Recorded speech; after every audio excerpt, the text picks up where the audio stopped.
And at the top of your personal page is a link to this one, so I'm pretty sure I can do that. Okay, so there's your personal page.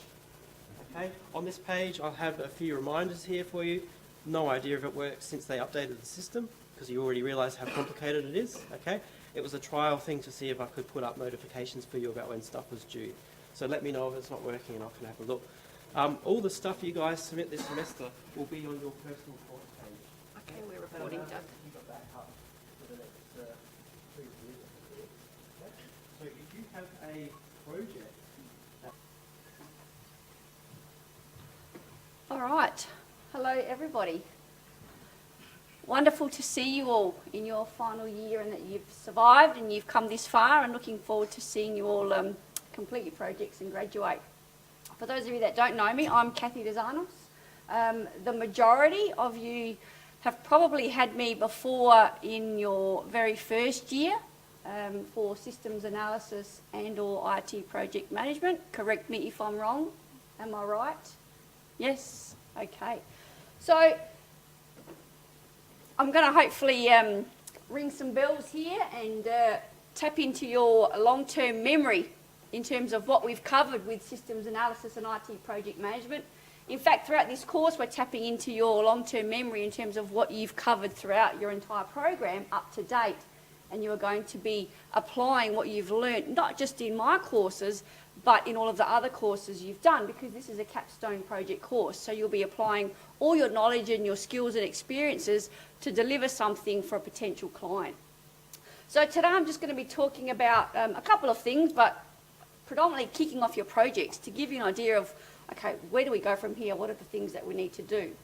So I'll talk about setting up your teams for success, planning and project management, refreshing systems analysis activities, looking at system requirements, some information gathering techniques, and the requirements for the initial deliverables. Learning objectives again as to what I'll be covering in today's topic. So what do you need to think about in terms of setting up your teams for success? Well, I'm just going to play this little video to, I guess, demonstrate the importance of working in teams, which I've highlighted and hopefully has been highlighted throughout your studies to date.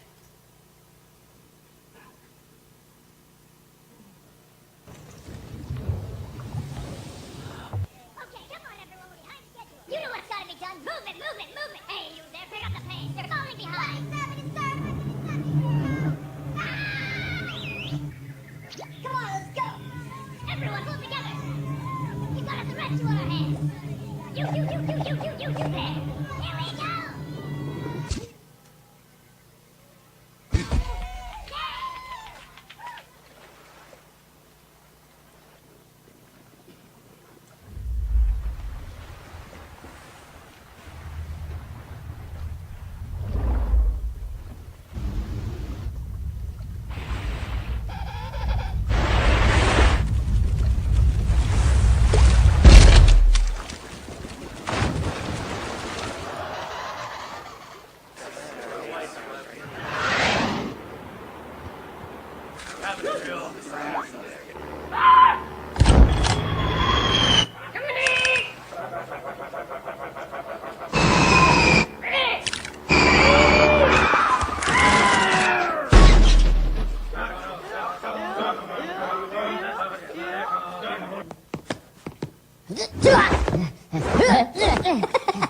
Dari tuna. Ayo. Wimpo.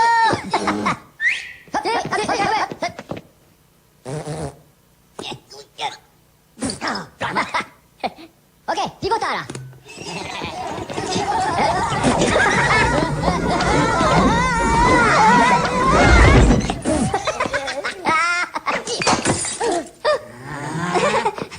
Pomelo?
Uh-oh.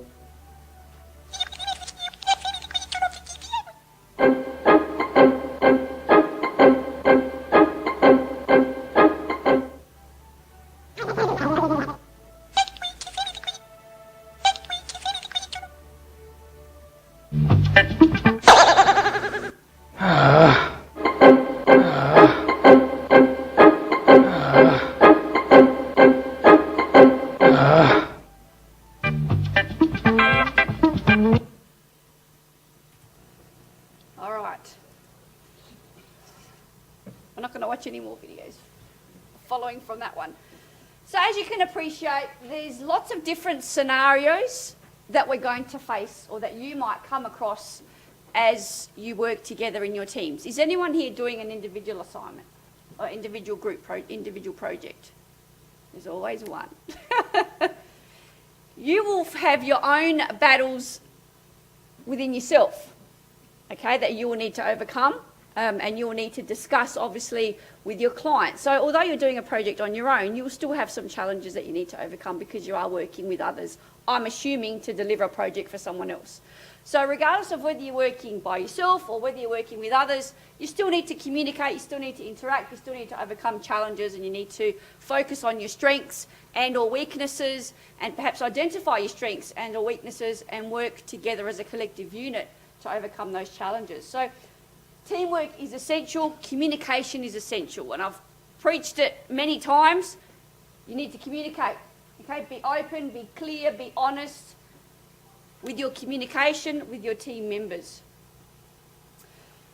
How do you achieve that? We'll come up with a team communication plan. Again, hopefully I'm refreshing your memories because we've covered some of these things, and I preached, I spoke, I lectured, whatever you want to call it, back in first year, and I mentioned to you that some of these things you will be encountering when you need to apply them in your final year. Well, now, welcome to your final year.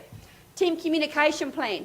Has your team had its first meeting? Has anyone here not had their first group meeting yet with their team members?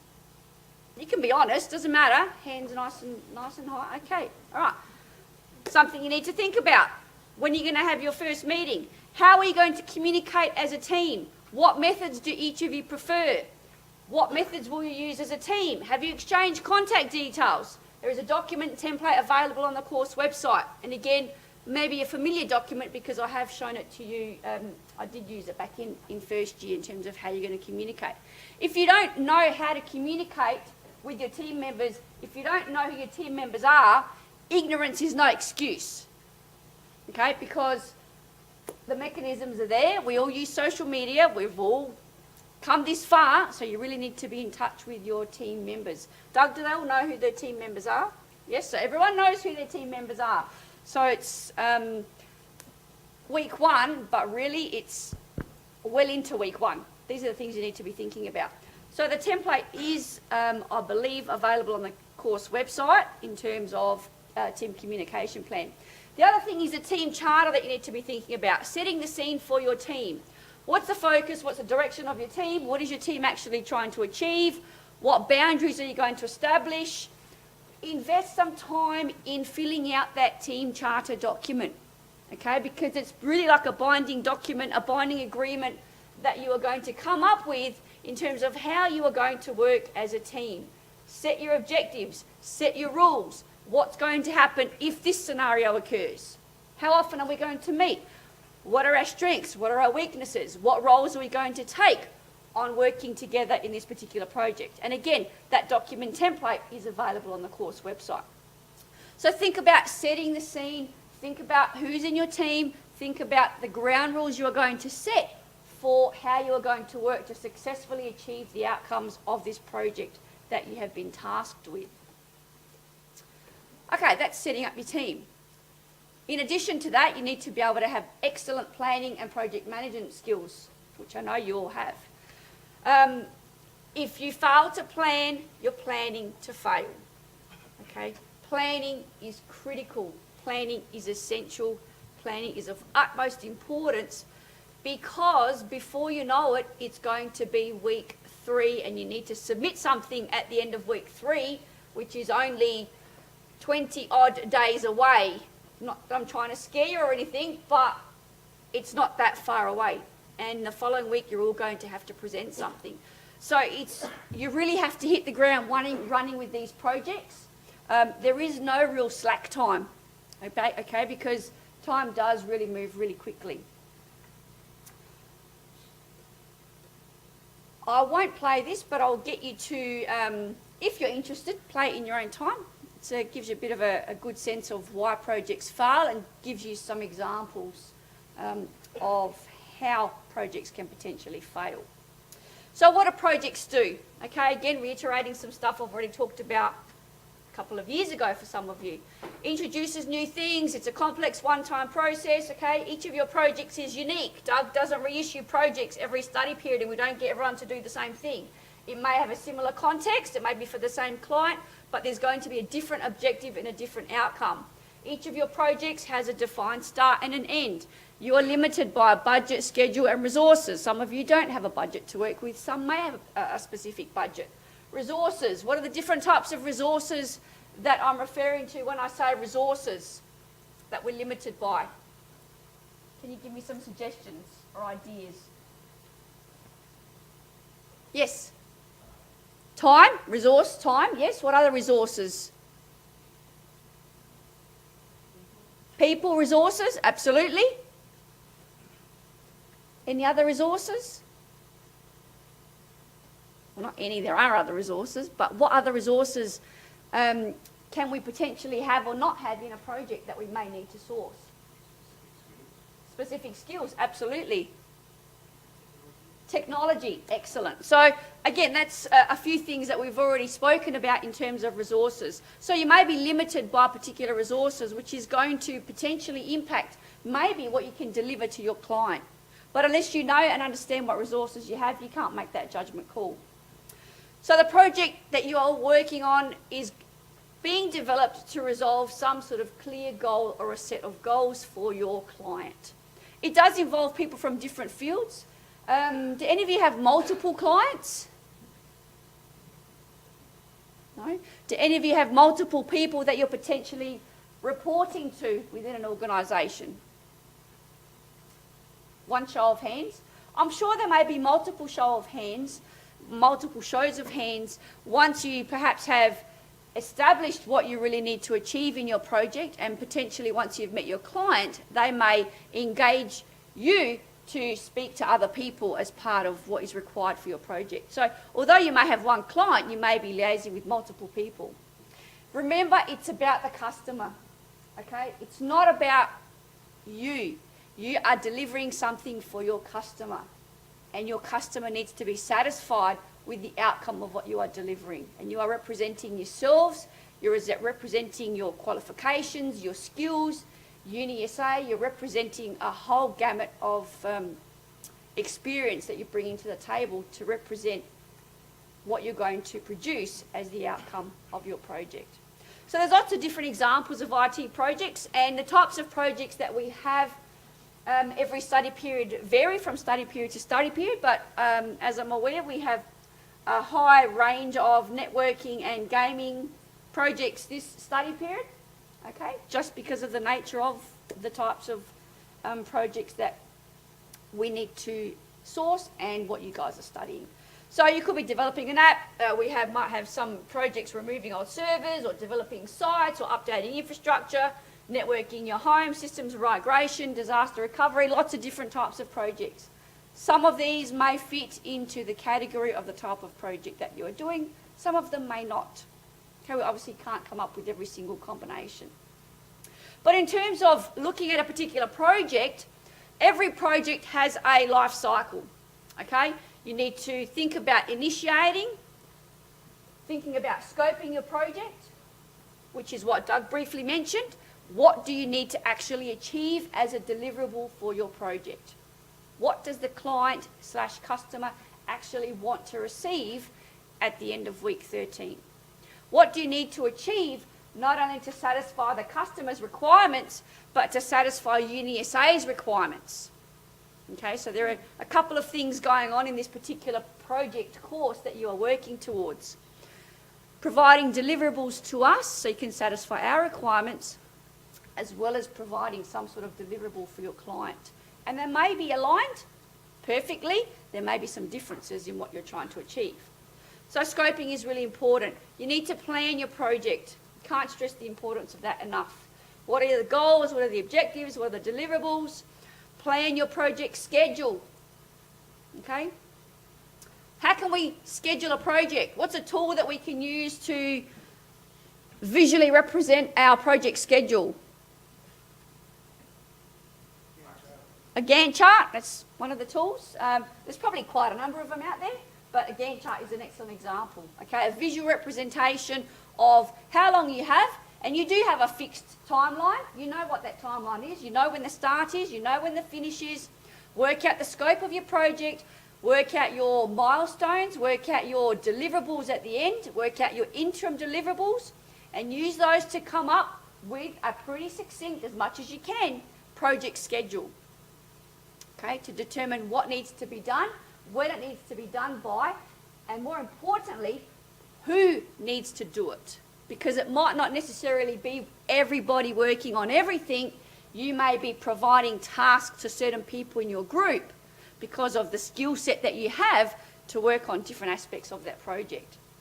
You need to identify the risks, okay, potential risks for the project that may or may not surface throughout the project.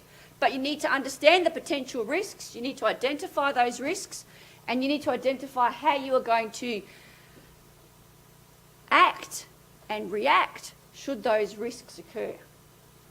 So think about if you're developing software, a development life cycle, if you're developing a networking type of project, what is the actual cycle that you need to follow to complete your project from start to finish? Executing, what sort of executing do you need to do?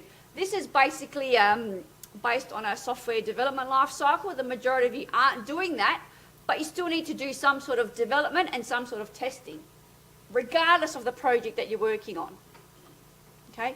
And some sort of implementation, regardless of the type of project you're working on.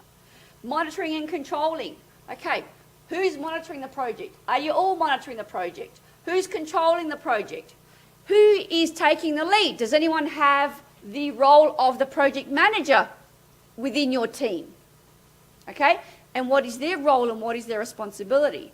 If you feel you have that natural ability and that natural quality to take on the role of the project manager, let your group know.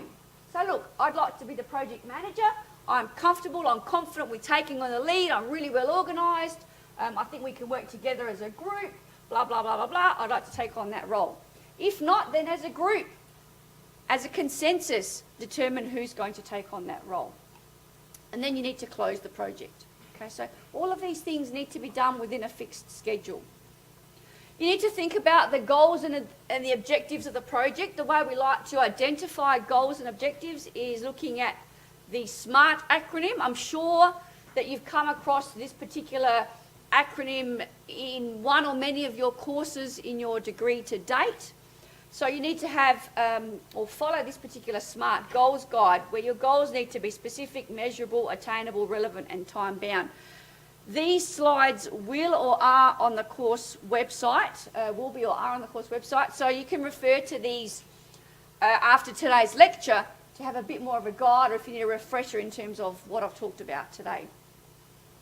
So an example is a software company have decided they would like to increase sales in their organisation.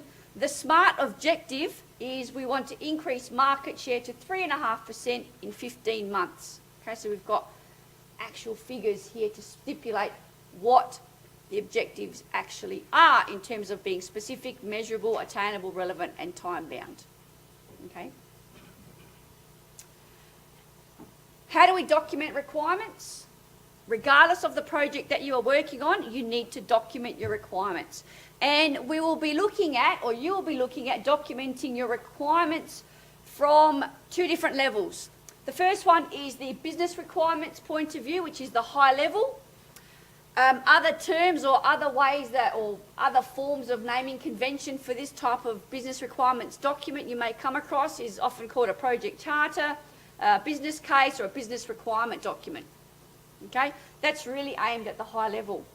The other one is the system requirements. Okay, so it could be called a system requirements specification, SRS, SRD, or a functional requirements specification, FRS or FRD. So two different views of documenting requirements tailored at two different audiences.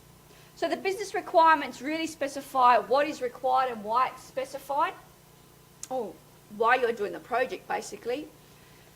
Clear, and it's typically aimed at the very high level. Okay, so targeted toward the senior managers within the organisation or someone with a senior role as part of the clientele that you are working with. And it's written from the point of the view of the client. So you need to think about the business goals for the organisation or for the client and the expectations of the stakeholder and or stakeholders that you are working with as part of your project. Once you've developed those business requirements, so what are the objectives of the business at the top level, at the high level, then you can burrow down, work further to come up with your system requirements or your network requirements or whatever. Okay, we're talking about system as a holistic thing in this case. So the system requirements tell us what, in addition to the business requirements, what we're going to do to get there. Okay, what do we need to do to actually achieve the objectives of this particular project? They are specific, they are detailed. We need to break down the steps to specify what we are actually going to do to meet the requirements of the business or the organisation or the client that you're working for. So that's targeted toward the staff and the low-level managers. And it's written from the point of the view of the system, which I'll talk about more when I go through systems analysis. So again, just a bit of an analogy or a scenario in terms of if you get it wrong. There are different forms of this particular scenario here in terms of the way the icons are drawn, but the first one is how the customer explained it, how the project leader understood it, how the analyst designed it, how the programmer wrote it, how the business consultant described it, how the project was documented, zip, what operations installed, how the customer was billed, how it was supported, and what the customer really needed.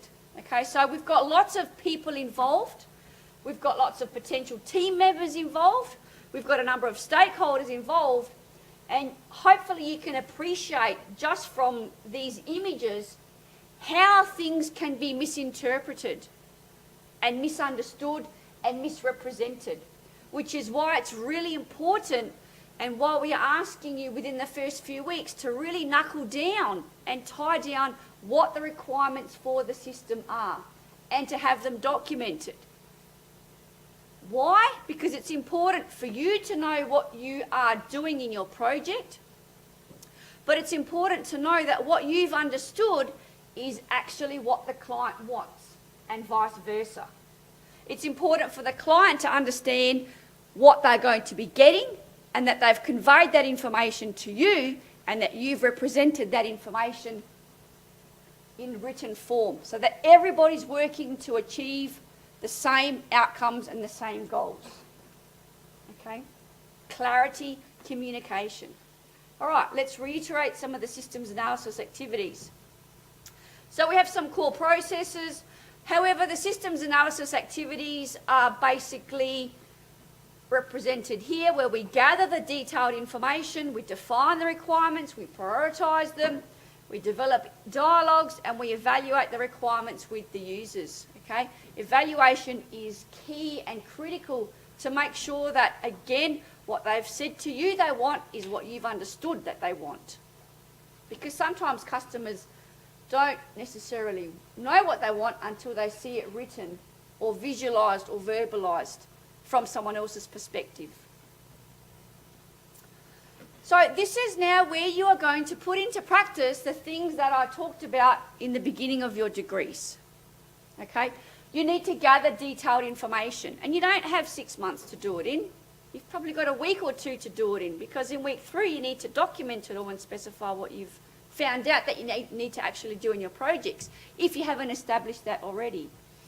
So you need to potentially conduct interviews, questionnaires, observe business processes, look at documents within the organisation for the client that you're working for to potentially establish what their current scenario is or what their current business problem is, in order for you to be able to move forward to provide them with the outcomes of the deliverable that they've asked for. You may need to research vendor solutions. Okay? Has your particular multimedia project been done by someone else?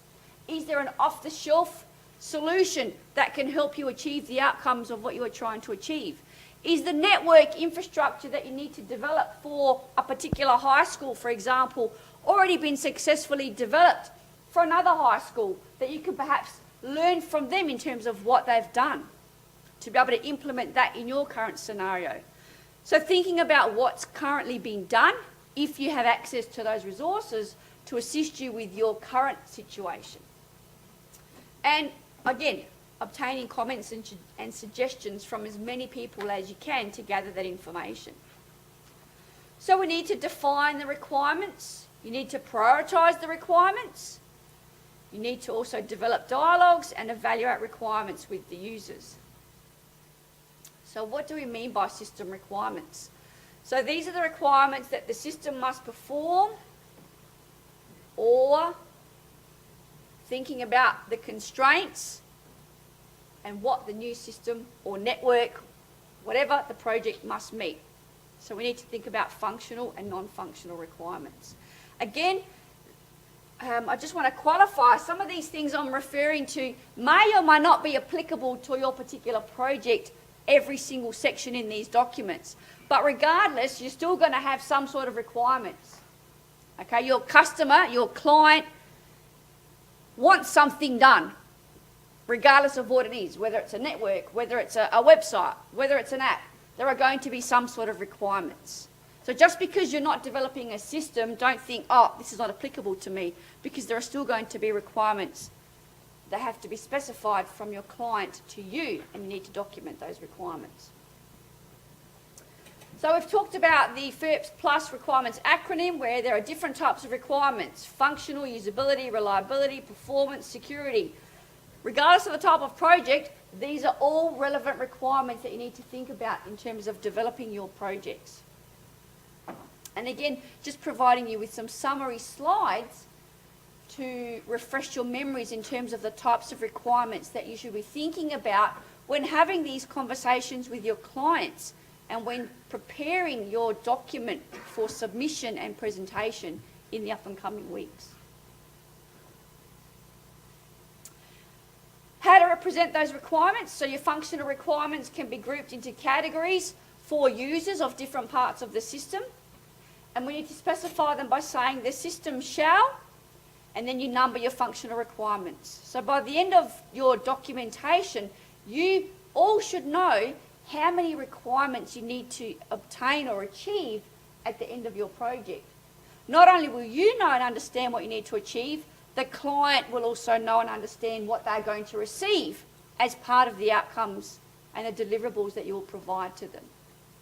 So hopefully you can appreciate that by specifying it in this format, it provides clarity for everybody involved within this particular project.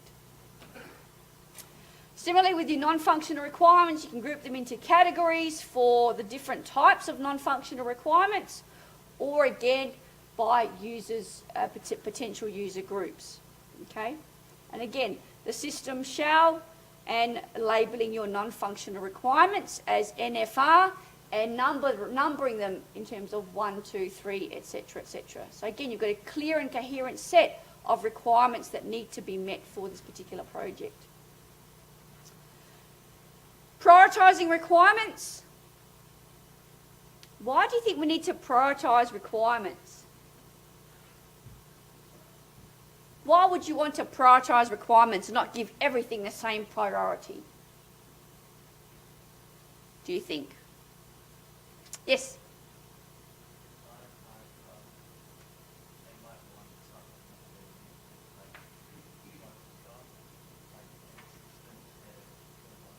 Okay, so I'll just repeat that for the sake of, for the recording. The client might have specified some requirements that they particularly want you to focus on. Okay, so the client might actually give you some sort of ranking or priority in terms of, I want you to get this done first, or this is of utmost importance for you to achieve this, then you can work on the other things. Why else might we want to rank our requirements or prioritise requirements if the client hasn't specified any sort of priority?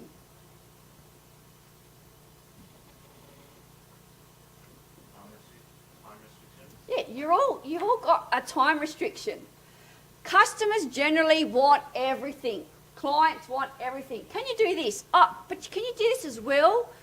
In a few weeks' time, they might say, oh, you know how we spoke about that thing? We really want you to incorporate that as well, since you're doing such a fantastic job. Can you do that as well?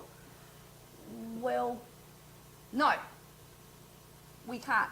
Or yes, we can. Or yes, we've actually incorporated that into what you asked for. Okay, so at the beginning, it's really important. There's going to be potentially a large wish list from your clients, which you may not be able to achieve within the bounds of your project. Doesn't necessarily mean you shoot them down and say, no, we can't do that. No way. You can potentially have a ranking system and a priority system where you liaise with your client and say, okay, these are the requirements. This is what we understand that you would like us to achieve. Can we prioritise those requirements in terms of certain criteria, so we can then decide what we feel is realistically achievable within the bounds of the project and the resources that we have to carry out what you want. And the way to do that is using the Moscow method for prioritising your requirements, where we have a must-have requirement, should have if at all possible, could have but not critical, and would be good to have, won't have the time to do it now, but maybe later. Okay, because remember, just because your project is over, it doesn't mean it might not be taken up by another group or another individual. So having that list of requirements and prioritising those requirements using the Moscow technique or method is a really good way of ensuring and understanding what you can get done realistically. And so the client understands what they will receive at the end of the project. If things are going fantastic and you can achieve the could-haves and some of the would-be good to have, a credit to you and a credit to your team, and even better for the client. But unless you create that prioritisation, you're not going to know what's going on, and stress will kick in, deadlines will pass, the client will be stressed, you'll be half finished with some of your requirements, you'll think you need to achieve everything, and before you know it, it's week 11 and you have to submit your final documentation in week 12, and you think, oh my God, this has been a complete failure, which is not what we want to see. Okay, which is why I'm providing you with these mechanisms to help you plan and clarify what you need to do as part of your projects. Information gathering techniques. Okay, have any of you met with your clients yet? Okay, we've got one. Okay. Have any of you planned a meeting with your clients as yet? Do any of you not know who your client is? I'm really glad no one put their hand up, or no one's volunteering to put their hand up.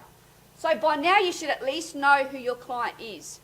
Have any of you, and you can put your hand up for this one, I'm not going to criticise you or judge you, have any of you not made contact, some sort of initial contact with your client yet? Okay, that's fine, okay. That's one of the first things I think you need to prioritise. Okay? Meet with your client. Make contact with your client. Set up a meeting with them. Know what you're going to do. Because you don't know when your client is available, and you have a UniSA deadline to meet, where by the end of week 3 you need to provide this documentation to us. And if your client is overseas for the next 2 weeks, how are you going to overcome that challenge? if you can't meet with them face to face? Sorry? Nice and loud. Don't panic. How are you going to overcome that issue? Skype. That's one way. Okay? You're all IT students.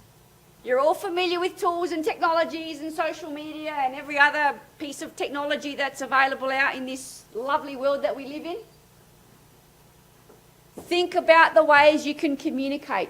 There are ways we can virtually communicate. Okay, there are ways you can communicate with your clients if you can't necessarily meet with them face to face. Some of you may even have clients that are not even located within South Australia. We've had project groups working with clients in Mount Gambier, rural or remote areas, or even interstate. Okay, so you need to find out how you're going to communicate with your team members as well as how you're going to communicate with your client. You may need to have interviews, okay? Questionnaires. Again, look at the documentation within the organisation. You don't necessarily have to use every technique.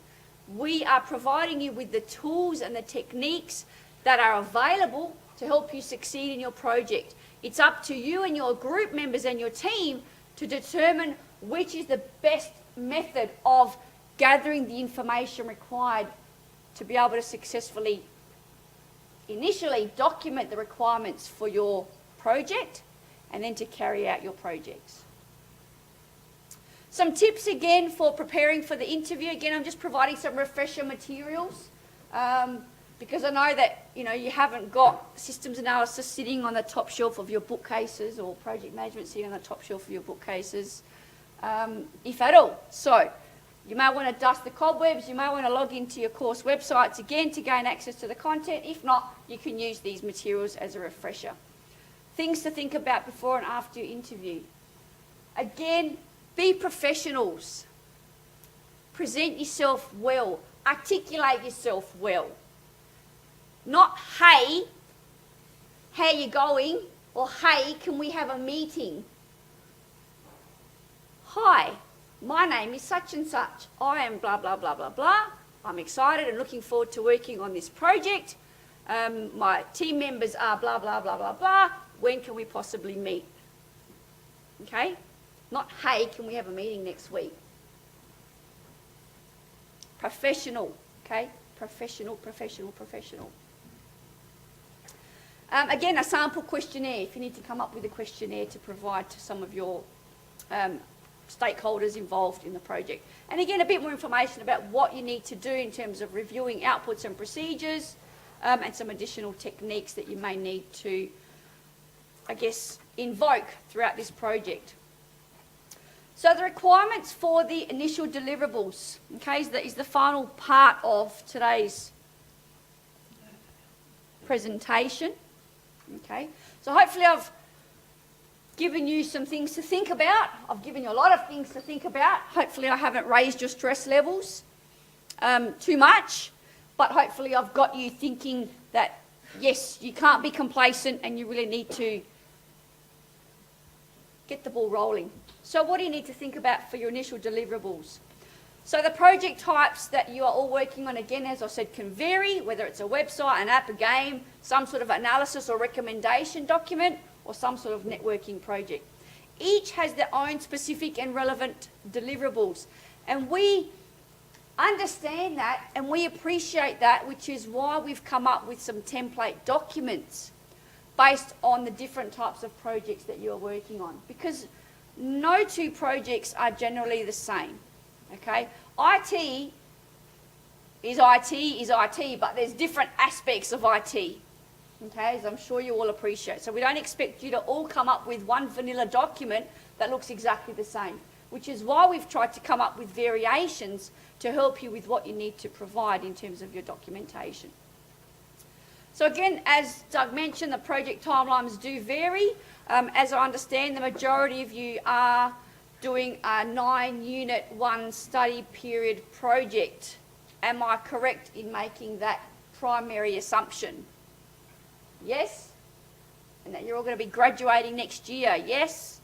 Yes. Hopefully, yes. So, The deliverables will vary depending on your project timeline, but the majority of you, again, 1 study period, 9 units. So it's the equivalent of 2 courses. Again, don't fool yourself into it's a 4.9 course. It is the equivalent of 2 courses, half of your load for the study period. So the 1 study period, 9 units, 1 submission per group. You need to submit the ICT requirements document as per the template provided on the course website. Okay, the due date, can you remember the due date? Doug did mention it in that schedule. End of week 3. Okay, again, I've put C course outline, so I don't get the blame for putting a date on there, and I've left the responsibility and the onus onto you to figure out when it's due. So you don't come back to me and say, but you said it was due in week 3 and Doug said it's due in week 4, etc., etc. So I'm pleading complete ignorance. I'm saying see your course outline or see the course website in terms of what you need to submit and when you need to submit it by.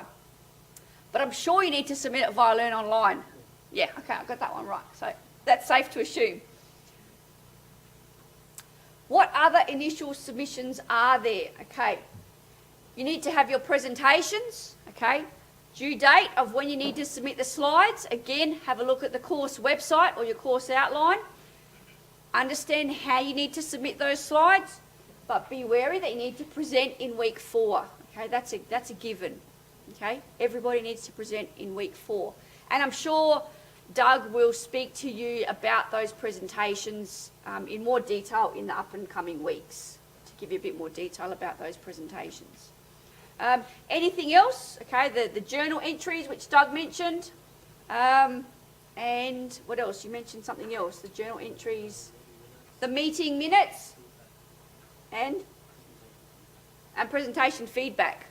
Okay, so there's lots of things going on that you need to be wary about on a weekly basis. So in addition to actually trying to do a project, we want you to submit all these lovely documents.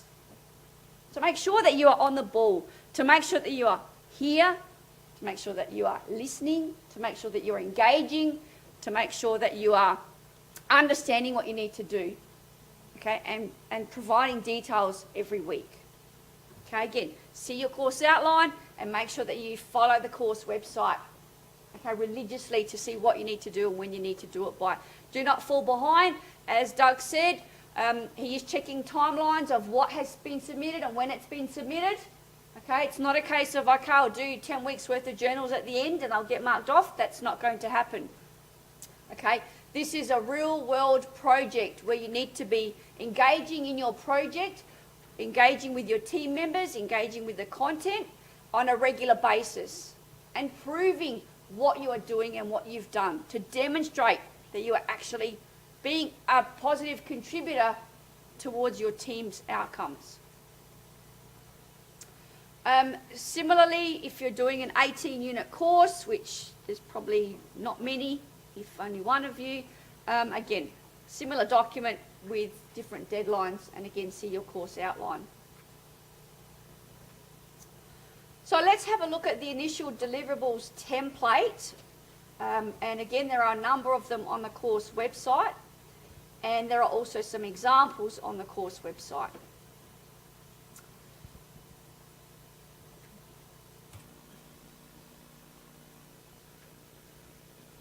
Dr. Doug, is it SIS requirements?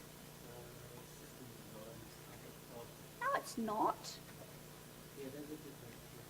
Yeah, but today we're talking about system requirements. Designs in week 5. We'll go there in week 5. We don't want to overwhelm you too much. All right, so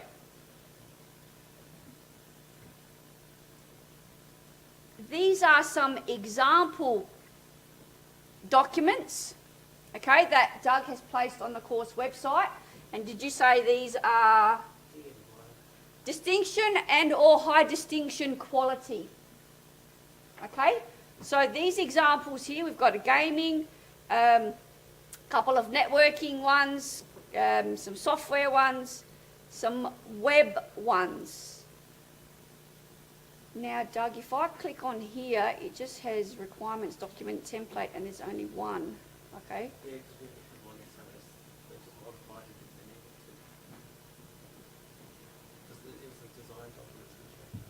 Okay.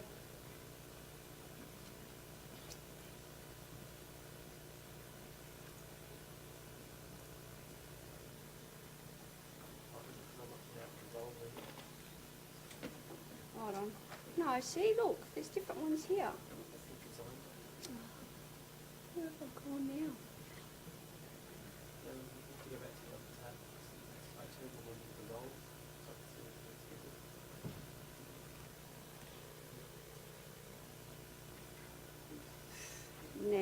Now I've gone somewhere else. Told you it was complicated. I know. It's because of that stupid wrong thing. Oh, is it? Go back to this one. That should be back in the normal role. Where is that? It's bugs in the system. Yeah, okay. That one. Okay. See that, everyone? There was a learn online bug. Yeah, learn online bug. Someone didn't write it properly. Doesn't surprise me. All right, so this is the SRS template, which we can ignore the number 7 and make it number 8.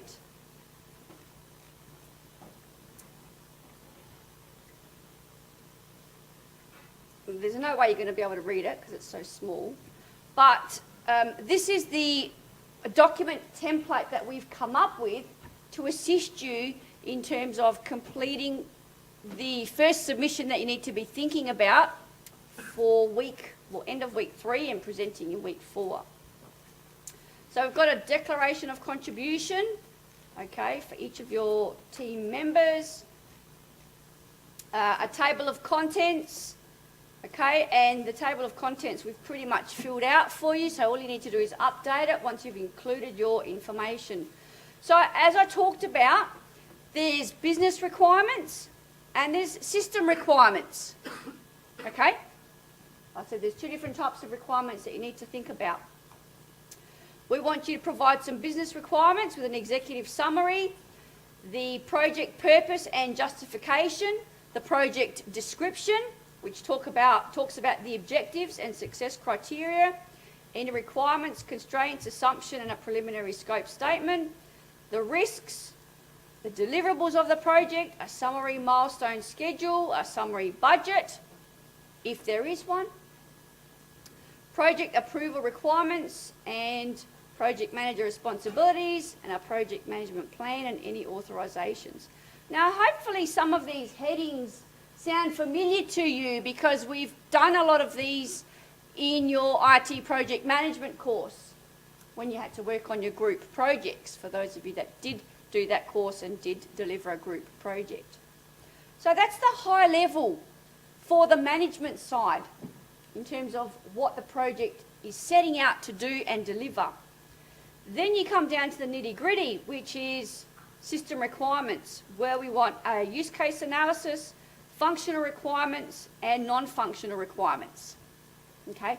And for each of these, you can be specific towards what your project is working on. So we've given you some instructions of how to update the table of contents. We've also, within each of the headings, given you some information to help you with what is expected of you in terms of what you need to provide in each of those headings. Okay, so where you need to place your text, what you need to delete, what we want you to talk about within each of those headings. Now again, each of these headings should be applicable to each of your projects. It's when I'll come back in week 5 that your projects may deviate in terms of what you need to provide in your final documentation. But for all of your projects at this point in time, you're all going to have some business requirements and you're all going to have some system requirements, which is why we've got the one document with all the same headings. Okay? Yes?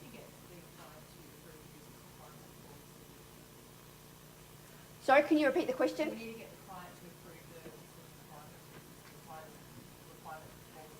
Well, absolutely. In terms of what you need to be doing for the next 2 to 3 weeks is clarifying those requirements with the business, with the company, to ensure that what you are going to deliver is what you've agreed on with them. Because it's this particular document that is really your baseline document, and it's what we are going to be asking you to think about and reflect on when you have to submit your final deliverable in terms of, did we actually achieve the outcomes of what the business actually wanted? So now's the time where you need to be having lots of conversations and really knuckling down in terms of what the business or the client actually wants and documenting them here. And by all means, once you've done this document or got some sort of draft, flick it over to them and say, look, this is what we've understood. This is what we need to submit as part of UniSA's requirements. Are you satisfied with what we have specified here? And if not, then you need to have many conversations backwards and forwards. But yes, there must be an agreement. You can't just make it up and add a few more things or take things off, because that's when we have disgruntled clients that say, look, this project team, we wanted this, this and this, and they've actually chopped off half of what we asked for. They've given us this, this and this. So yes, absolutely, you need to get some sort of consensus amongst your team and with the client. This is basically where you are just documenting it, really. Okay? Did I say anything else you want to add for that? I think this is basically it. This is where you write it down. Yep. Now, some of you may be working with clients that have some sort of confidentiality clauses, or they may have another type of document that is slightly different to this document that they want you to fill out. We don't expect you to fill out 15 different documents, A, to satisfy your client, and B, to satisfy us. If the client has said to you, we actually have a document template that we would like you to fill out as part of your project, it's at that stage I would ask you to then liaise with Doug and say, hey Doug, hi Doug, hi Doug, we're all friends here, hey Doug, our client actually wants us to use this particular template. Is that going to satisfy what you need from UniSA's perspective? And if the answer is yes, then you fill out the client's document that they want you to fill out. If the answer is no, then you need to negotiate with Doug in terms of what is adequate in terms of reporting purposes for the client's requirements, as well as marking documents for the project requirements. So again, this is a guide. Okay, it's not set in stone, it's a guide. If you feel there are headings that we've missed out, or if you feel that there's information that is slightly different or varied, again, communicate, have conversations, clarify what you are working on. Don't just take things out, because as I said, we've worked really hard to come up with this particular document in terms of coming up with a clear and coherent set of what the business needs and what you need to actually develop from the client's perspective and your perspective. So again, just some information to help you work out what you need to do on this particular template. So here's an example of a network. Is there any particular one that you can't remember them all? Come on, why not? All right, we'll do network. Let's see what it looks like.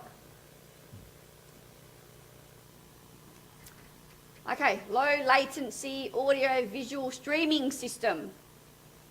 Sounds exciting. Pretty recent. Okay, it was done August last year. Okay, you can see the table of contents hasn't really changed. Okay, so they've stuck with the requirements. Okay, but you can see here the functional requirements and the non-functional requirements. They've got camera, computer, network, non-functional, usability, performance, other. So again, it's within some of these sections that you can tailor those sections to satisfy what you are doing within your particular projects. Does that make sense? Okay, but again, shouldn't be taking anything out. And again, these are not here for our benefit, they're here for your benefit. Okay, again, we are wary of plagiarism, so no copying and pasting. Okay?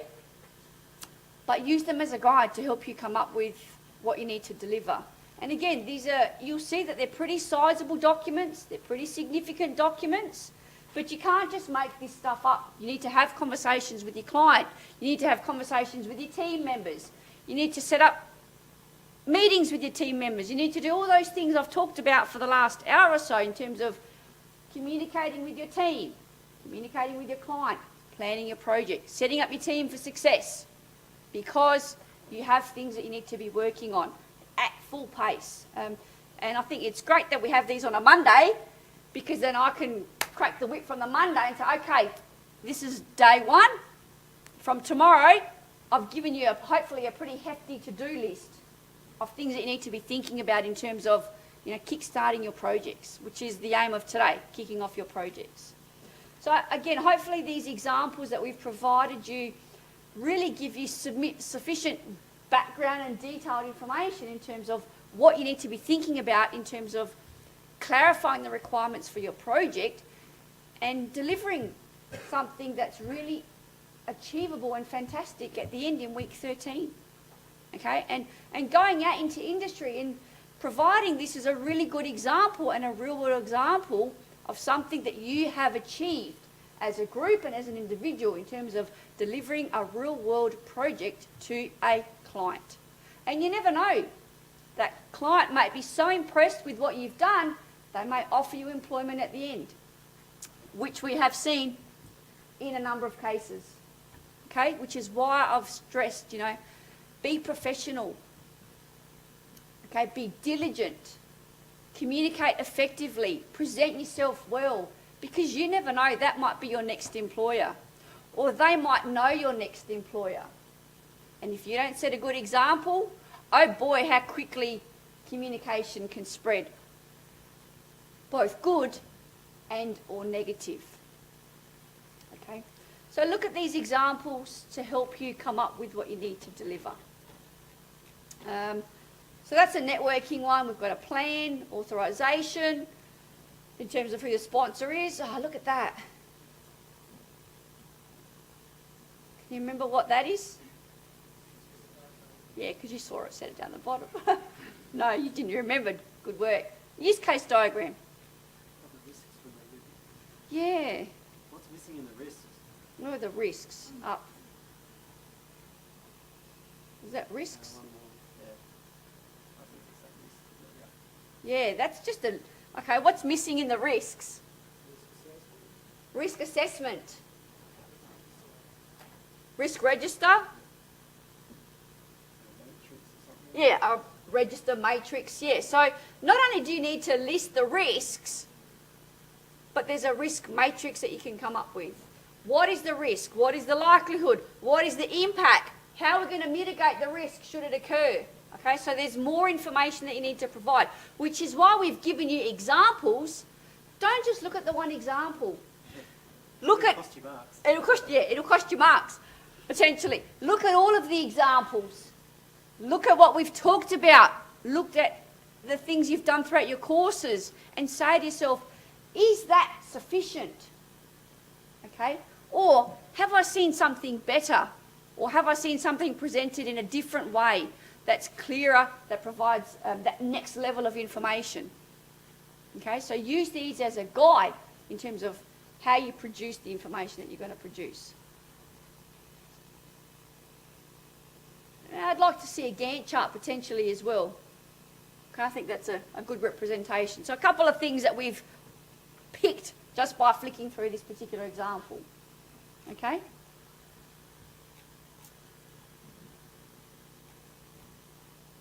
Again, some diagrams. Okay, I like these. They've got the system shell and they've got the functional requirements. They've got the functional requirements based on various aspects. Okay, for the camera, for the computer, and for the network in this instance. Yeah, that's the other thing I was going to say.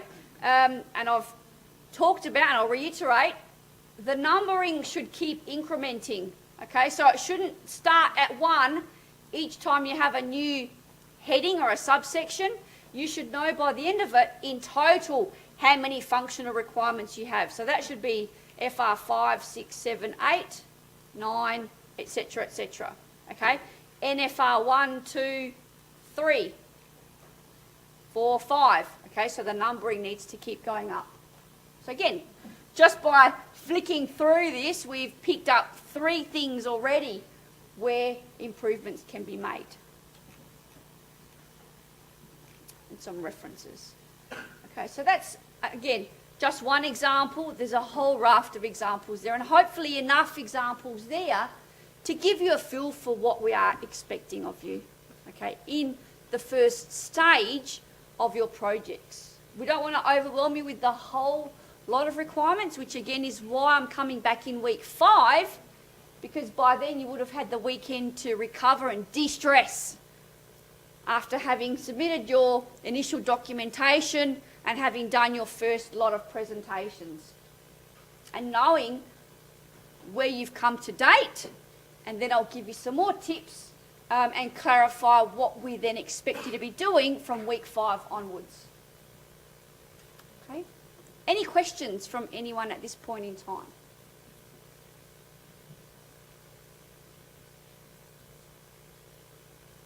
Any major concerns from anyone at this point in time? Apart from being stressed, because I've given you a whole lot of work to do. Okay, one comment. I know Doug does ask for feedback from all the presentations at the end of each week, day. I don't know, how mean are you? When do you want them to? Oh, Wednesday. Well, okay, Wednesday. There you go. You got a couple of days to think about it. We do appreciate and value your comments. I update these presentations on an ongoing basis, if and as necessary. So walk away from today and ask yourself, you know, do I know what I'm supposed to be doing? Or have you got any niggling questions or glaring questions of potentially something that we haven't addressed today? Okay, so we want you to go away leaving today really knowing what you should be doing from tomorrow onwards for the next few weeks. And if you feel that we haven't satisfied or answered any particular questions, add that to the feedback so we can incorporate, you know, those things on a rolling basis. I mean, for example, you know, last study period, some of the students did ask for examples of the requirements document. So we incorporated that, and I've gone through that today just to give you an idea of the look and feel. So if there's something you feel that you would have liked to have seen as of today's presentation, please let me know, so we can always aim to improve and help you guys succeed. That's what we're here for, to help you succeed. All right. Any questions of Doug or from Doug, or I'll stop for now. I think Doug's happy to stop for now. Yep, we'll have a break and then We'll I'll have read the right act. Yeah, well, okay, have a break and then he'll read the right act. And I'm going home. It's lovely to see you all. Okay, if anyone's got any questions, feel free to come up and say hello.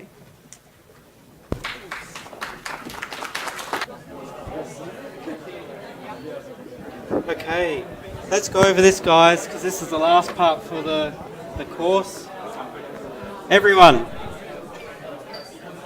So, okay, going back to the course website. You've got your submissions there, you know what they are, and it even tells you what the marks are, okay? It tells you you've got an individual presentation in week 4 worth 15%, okay? Your system requirements document, 10%. Final project presentation, 15%, okay? Notice the next one, system design document and project deliverables, 40%, okay? I've had so many people go to me, but I got a HD for the design document, but I didn't get a HD for the course. Okay, that's because the project deliverables were not up to scratch. Okay, who decides whether they're up to scratch or not? It's not you guys, it's the client, the academic supervisor, and oddly, during a dispute, it'll be the program director as well.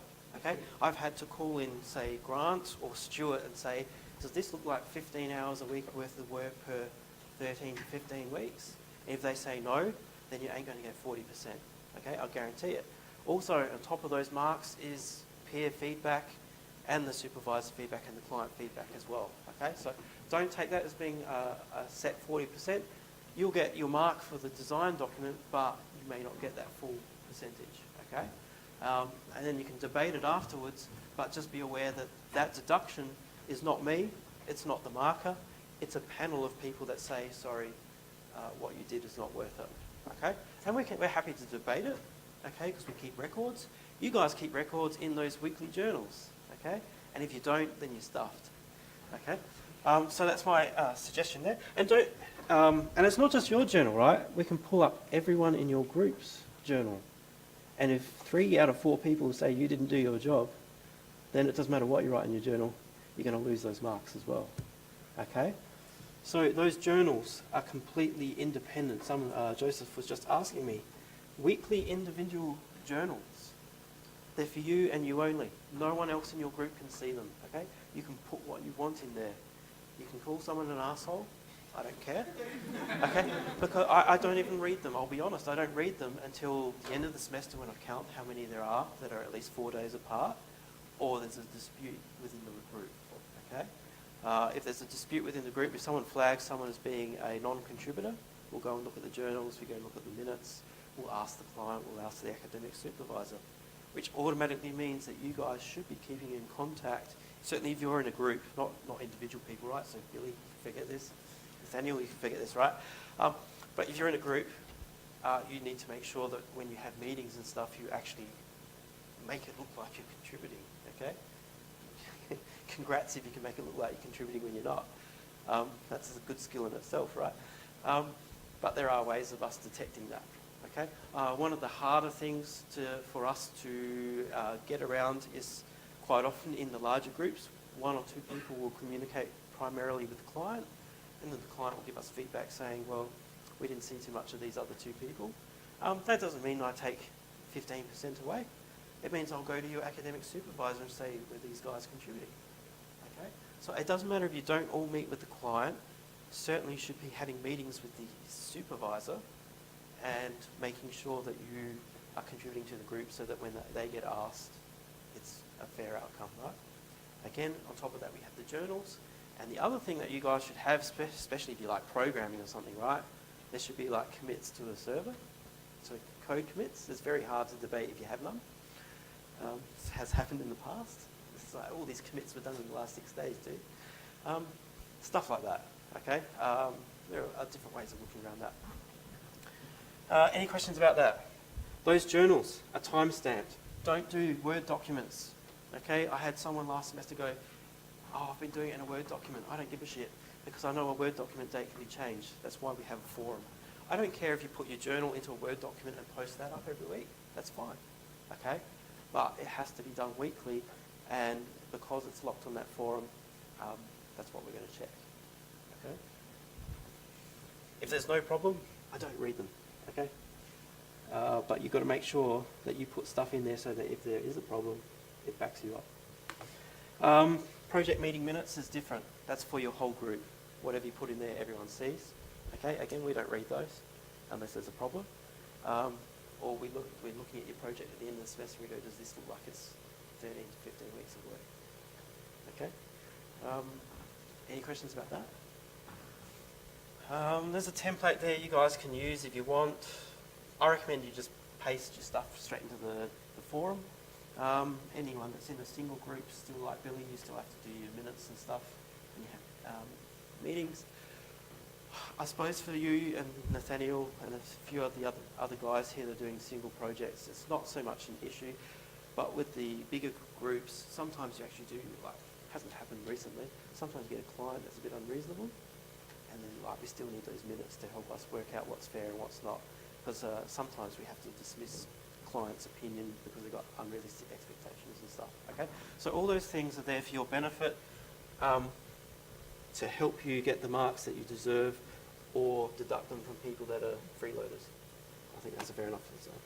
Okay, there's a couple of other things down here, the team charter, the team communication plan. They're greyed out because anyone that's in a single group won't see those because it's completely irrelevant. Everyone that's here in a group, we would expect you to have like 2 or 3 methods of contacting anyone in your group, okay, whether it's Facebook, mobile phone, email. Emails, you guys should be checking them like 2-3 times a day, okay? I had one web student this semester. I sent out an email about a SUP exam and he only told me about how he missed it yesterday. Okay, do I really give a shit? Nah, okay. So 3 times a day at least, right? You guys expect me to check it that much. I might ignore it, but Depends what it is, right? So no one should be out of contact. And if a person in your group can't get contacted, then obviously we're going to look disfavourably on that person, right? What else have we got here? The legals, okay? It's all changed this semester. It's causing so much problems because they've got this new system for doing everything and it doesn't do much. There's actually 3 sections to the project agreement this semester, right? I think you guys only need to see the last one. Okay, the first section is like an overview of your project that the client reads and checks. The second part's like the thing that the client signs.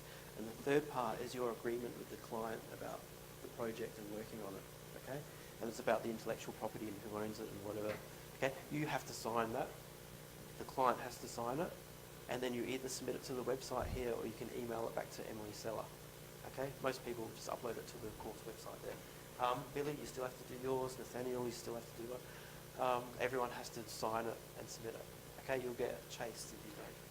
The reason why you have to do it is because if you're working on the client's grounds, that project agreement also covers insurance, okay? Insurance of you travelling to and from the client. And I know, David, you've already been, so you kind of breached it anyway. But I don't look negatively on that.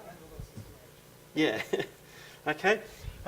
We used to have a separate insurance form. I just got rid of all that stuff while Kathy was talking. I just deleted all the things that are old. Okay, so I've just changed the text there and I've got a little fact sheet about the insurance. As I said, it covers you at the client's place and travelling to and from. The only thing is, if the client's place is not a safe workplace, then you should let us know. Okay, I don't think that happens with this sort of stuff, but I know the guy that used to change my motorbike tyres, God, that was a death trap, that place. If that's the sort of thing that you're working at, then you should have to tell us, because obviously they tick a box saying that it's a safe workplace, and if it's not, then they're not covered, right? So you have to let us know. There are other weird things that have happened in the past where students have been working on code with defamatory comments and stuff in there and stuff. I don't know what you do about that. You have to let me know if it's a problem, and then we work around it, okay? It depends if you take offence or not. You come across all sorts of weird stuff. So if you take offence to something like that, we'll have to discuss it, okay? Because not everyone's a civil human being, and you work with all types. Mandatory WHS, just the OHS. Everyone's done that now, I assume. We've all been chased up, okay? We used to upload certificates, so you don't even have to do that now. If you haven't done it, you'll get chased again this week before we curved out of the group, okay? And then this fantastic in-place system, which is changing everything, okay? You guys can have a look at that, because I'm still not 100% sure what it's doing, okay? It's a way of us tracking the insurance, the IP agreements and stuff like that, okay? It's not fully implemented for us. You can have a look at it and read about it. Any questions about that? No? Okay. So, what have we got here?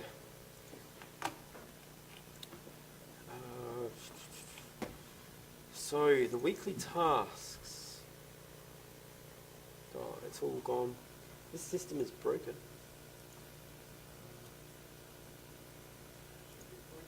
It should be. This is what happens when you have lots of little projects adding to one project and no one's actually consistent about what they do. It's funny because what I did was I opened up 3 different tabs with different roles on it, but I did it in a certain way so that they didn't interfere with each other. And then when Kathy started clicking around, because they store the roles in like the cache in the browser or something, it started interfering across all the tabs. It botched up. So scrolling down here, don't forget you got the discussion forum, which you can post on there. External people have their own forum as well, where you can post issues if there's problems. Okay. Under weekly tasks. Okay. Oh, I've already seen a problem. I'm not sure that's because I'm not in a group. Okay, we have the weekly guest presentation review. Okay. Rachel was just asking me about that. Okay, if you're in a single person group, okay, I would like you to post up 3 reviews for the semester. Okay, I don't mind which ones. We wouldn't be counting Kathy's, we'd be counting any of the guests. Okay, so 3 for the semester. Everyone else in here that's in a group, I want you to have your group rotate through who posts the feedback for the group for the week. Okay, everyone should aim to have 2 to 3 feedbacks for the semester, okay? If I don't get enough feedback for a guest presenter, then I'll post on the forum I need more, okay? And then I'll get you guys to post your responses. When you post a feedback, I ask you to write it like an email saying thank you, okay? It's, I don't know how many of you guys do this sort of stuff. If you have someone that helps you out or a guest that comes along and does something for you, you usually write them a thank you at the end of it, okay? So that's what we're encouraging you guys to do here because it's kind of a professional conduct thing. And I can post up a couple of examples from previous semesters because I used to write them all myself and then I started running out of ideas after a while. And it's actually good practice for you guys because you can imagine sometimes they say that when you do an interview, depending on what the interview was and how it went, you might actually write a professional thank you for the interview at the end. Okay, certain situations where it's useful. We'll put it on a forum. That way, when you post your response, you see everyone else's, and then you can copy and paste for your future use. Some phrases you go, that's cool, I'll use that somewhere else. Okay, brown nosing, whatever it is, you can use it for your future efforts, right? Okay, so that's one. If you don't contribute, then there's a possibility of losing 10%. Okay, is everyone cool with that? What else have we got here? Those journals, look at that number there, 20%. If you don't write in your journals, you're really screwed. You're out of a HD straight away. Okay? I think we've done enough of all this stuff here. Okay, let's have a quick look through my slides. I'm sorry we went a bit over time tonight.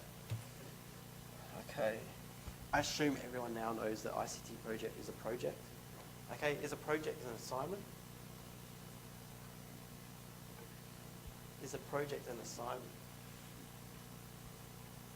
No. Okay, that's what we said at the start. That 40% doesn't mean, oh, I did my bit. Okay, if you say to me, oh, but I did my bit, that's a red flag straight away. I don't give a shit. Okay, what matters in a project? Is it the documentation or is it what the client gets at the end of the day? The client, okay? Which is why some of these marks are a bit grey, right? Because if the client's happy, then I'm happy, the markers are happy, okay? You'll see what I'm... Okay, that's what we're looking for, right? Okay, so number one, can I withdraw? If you do, I'll be really upset, okay? I don't like people that withdraw because they don't like their project, okay? If you do, if you have to withdraw for some reason, let us know, let your team members know, okay? I don't think anyone plans on withdrawing. We've only had like 1 or 2 in the past, okay? What else do we have here? Your responsibilities to interact with your client to determine their objectives and their scope of your project, okay? We've already said that some clients might have an unreasonable expectation. Your whole role for this first 4 weeks is to actually decide what they want, rank them, is what Kathy said. But you've got to make sure that what you negotiate is fair, okay? Because if you underscope your project, then Stuart or Grant might say, well, this is not 13 weeks worth of work, okay? So I suggest you scope everything, rank it, so that you know what you have to deliver. And if it's ranked further down and you deliver it, then it's an over-delivery for the client. They're happy. Okay? Does that seem fair? Okay? If you're not sure about what's fair and what's not, who do you see? Supervisor, academic supervisor. Okay, that form, it's not called an IP agreement anymore, it's called project agreement, is the agreement between you and the client that you're working on the project, and the IP is either theirs or yours, depends on which project you're working on. Okay, they're all a little bit different. You have to make sure that's handed up by the end of technically this week. Okay, everyone must sign it. Okay, if you don't sign this project agreement thing, then technically you can't work on the project. Okay, we have to boot you out of the class, which is not a good thing. Okay, some of these project agreements actually take like 9 months. So this whole thing is pointless anyway. Like the Saab ones can be so messy, but most of them are straightforward, okay? Technically, why do we have to sign them? Because the insurance is part of it as well, okay? So we'll hassle you if you haven't got it done.